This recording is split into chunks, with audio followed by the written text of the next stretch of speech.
20 जुलाई 1969 वो ऐतिहासिक पल था जब पूरी दुनिया की नज़रें चांद पे टिकी हुई थी, क्योंकि पहली बार कोई इंसान चांद पर उतरने वाला था। इस मिशन को अपोलो 11 नाम दिया गया था।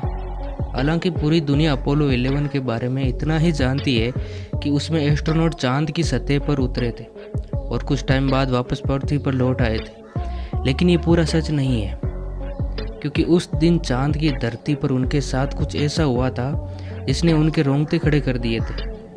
बात आज से करीब 51 साल पहले की है, जब अमेरिका अपने कई असफल प्रयासों के बाद अपोलो 11 को चांद पर भेजने की तैयारी कर रहा था। सारी तैयारी के बाद जब 16 जुलाई 1969 को अपोलो 11 को पृथ्वी से लॉन्च किया गया, लॉन्च करने के 4 दिन बाद ये चंद्रमा की सतह के बहुत नज़दीक पहुंच चुका था।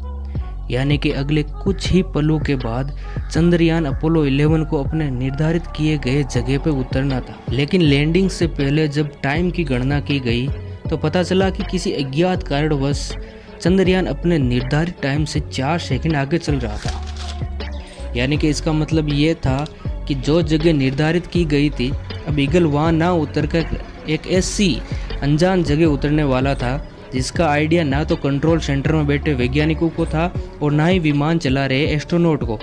इधर चंद्रमा और यान की दूरी महज कुछ ही किलोमीटर बची थी, जो एक बड़े खतरे का संकेत था। अभी यह ऐसी लैंडिंग होने वाली थी जिसके बारे में आर्मस्ट्रॉन्ग और एड्रिन दोनों ही नहीं जानते थे। दोनों ही इतना काफी नहीं था कि विमान का कंप्यूटर भी एरर शो करने लगा था, जिसके चलते विमान की ऑटोमेटिक प्रणाली भी बाधित होने लगी थी।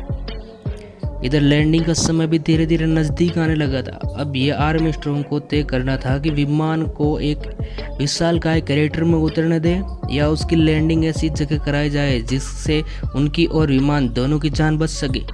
तो आर्मस्ट्रॉन्ग ने स्थिति की गंभीरता को मापते हुए विमान का कंट्रोल अपने हाथ में लिया और 20 जुलाई रात 8:17 पर ईगल की सफल लैंडिंग करवा दी।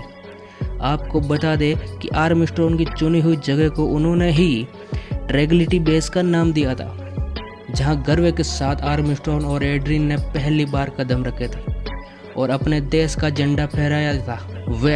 आपको यहां तक आने के बाद लग रहा होगा कि चलो आखिरकार एक छोटी सी मुश्किल आने के बाद ये मिशन फाइनली कंप्लीट हो गया, लेकिन ऐसा नहीं था।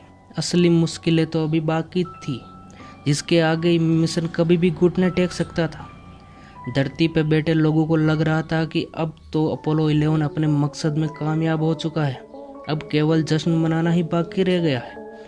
उन्हें यह आइडिया भी नहीं था कि अभी इस मिशन की असली परीक्षा यानी कि वापसी तो अभी बाकी ही है, जिसे पूरा किए बगैर यह मिशन कामयाब नहीं हो सकता। लेकिन ये चीज़ छोटी सी मिस्टेक की वजह से असंभव हो गई थी। यानी कि इसका सीधा सा मतलब ये था कि अब एस्ट्रोनॉट हमेशा के लिए चांद पर ही फंसने वाले थे। दरअसल हुआ यूं कि चंद्रमा पर लैंडिंग के तुरंत बाद विमान के इंजन में मौजूद फ्यूल पाइप में दबाव बढ़ने लगा था, क्योंकि चंद्रमा पर टेम्परेचर काफ़ी कम होने के कारण पाइप में मौजूद नमी अब बर्फ में बदल चुकी थी, जिसके कारण पाइप का दबाव भी तय मापदंडों से काफ़ी ज़्यादा हो चुका था। हालात ये हो चुके थे कि नासा अपने एस्ट्रोनॉट को आदेश देने ही वाला था कि विमान को तुरंत खाली कर दिया जाए, क्योंकि वह दबाव इतना ज़्यादा था कि विमान किसी भी समय ब्लास्ट हो सकता था। और अगर ऐसा होता तो एस्ट्रोनॉट हमेशा के लिए चांद पर ही फंस कर रह जाते। लेकिन उनकी किस्मत ने साथ दिया और कुछ समय बाद ही बर्फ पिघलने लगी, जिसके कारण पाइप का प्रेशर नॉर्मल हो गया। शायद किस्मत भी यही चाहती थी कि इंसान की यह कोशिश बेकार न जाए, लेकिन खतरा पूरी तरह से टला नहीं था, क्योंकि इस समस्या से निकलते ही तुरंत बाद विमान के एक पार्ट में गड़बड़ी हो गई थी।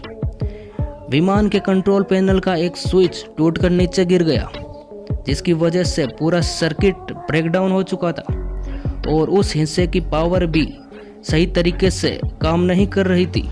हालांकि खोया हुआ स्विच एड्रिन को किसी तरह से वापस मिल गया था, लेकिन अब समस्या यह थी कि इस स्विच की वजह से हुए सर्किट ब्रेकडाउन को किस तरह ठीक किया जाए, क्योंकि इस सिचुएशन की ट्रेनिंग उन्हें कभी दी ही नहीं गई थी।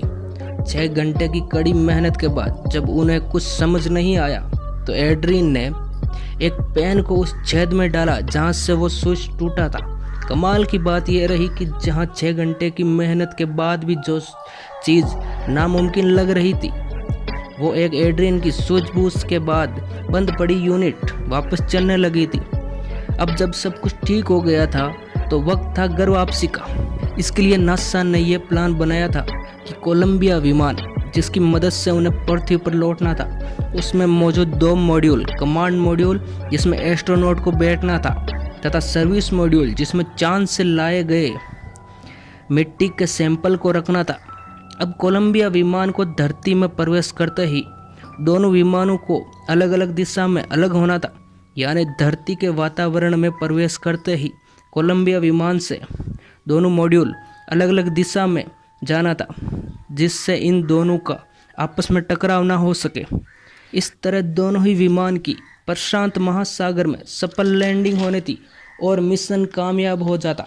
लेकिन शायद इम्तिहान की घड़ी अभी ख़त्म नहीं हुई। जैसे ही दोनों मॉड्यूल अलग हुए तो ये अपोजिट दिशा में जाने के बजाय एक दूसरे के आगे पीछे दिशा में गिरने लगे। जिस स्पीड से ये दोनों मॉड्यूल नीचे की तरफ आ रहे थे, उस समय टकराना तो छोड़िए, अगर ये दोनों आपस में टच भी हो जाते तो वहीं ब्लास्ट हो जाते। लेकिन यहाँ भी उनकी किस्मत ने उनका पूरा साथ दिया।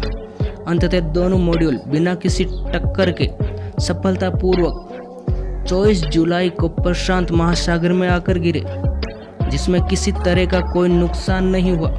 आखिरकार अपोलो 11 पूरी तरह कामयाब रहा। हालांकि अभी एक और खतरा उन्हें एस्ट्रोनॉट के सर पर मंडरा रहा था। एक नए वातावरण से वापस आने के कारण वैज्ञानिकों को यह डर था कि कहीं उनके शरीर में कोई अनजान बैक्टीरिया या वायरस तो मौजूद नहीं है, जो संभवतः पूरी मानव जाति के लिए विनाशकारी साबित हो सकता था। इसलिए तीनों एस्ट्रोनॉट को अगले 3 हफ्तों के लिए क्वारंटाइन कर दिया गया, ताकि उनके शरीर में किसी वायरस का या बैक्टीरिया का प्रवेश हो तो उसका असर दिख सके। हालांकि एक कड़वी सच्चाई ये भी थी कि उस क्वारंटाइन से बाहर आने से पहले या तो उन्हें स्वस्थ होना था या फिर अनजान बीमारी से गिरकर मर जाना था। अगर वो किसी एलियन बैक्टीरिया से संक्रमित होते तो उनका इलाज शायद पृथ्वी के वैज्ञानिकों से संभव नहीं था। यहाँ भी उनका साथ उनकी किस्मत ने बखूबी निभाया। ये लोग अपना क्वारंटाइन पूरा करके दुनिया के सामने एक रियल हीरो की तरह वापस आए। बस आज के लिए इतना ही दोस्तों, फिर मिलते हैं अगले वीडियो में।